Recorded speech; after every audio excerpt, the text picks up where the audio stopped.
এই স্যান্ডউইচটা আমার মেয়ের খুবই পছন্দের। বাচ্চাদের টিফিন বক্সে গ্যাস ওভেনে কিন্তু এই স্যান্ডউইচটা আপনি খুবই তাড়াতাড়ি বানিয়ে নিতে পারবেন। এটার জন্য যেটা লাগবে সেটা হলো ব্রেড। ব্রেডগুলো এইভাবে আমি সাইডটাকে আলাদা করে নিচ্ছি, মাঝখানের অংশটাকে ছুরি দিয়ে এইভাবে খুব সহজেই আলাদা করে নিচ্ছি। এরপরে আমি ২ টো ডিম ফেটিয়ে নিচ্ছি, কিছুটা নুন, গোলমরিচ গুঁড়ো, মিক্সড হার্বস আর পেঁয়াজ, টমেটো কুচি দিয়ে। অপরদিকে আমি কিছুটা চিজও ভালো করে গ্রেট করে রেখে দিচ্ছি।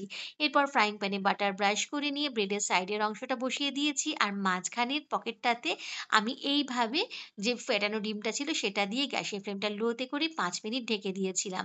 ৫ মিনিট পর ঢাকনা খুলে নিয়ে ওপর থেকে চিজ দিয়ে দিয়েছি। তারপরে দিয়ে দিয়েছি আমি যে ব্রেডের মাঝখানের অংশটা আলাদা সরিয়ে রেখেছিলাম সেইটা।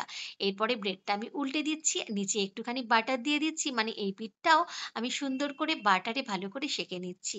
দুটো পিঠই ভালো করে সেঁকা হয়ে গেলে তৈরি দারুণ স্বাদের গ্যাস ওভেনে তৈরি এগ স্যান্ডউইচ।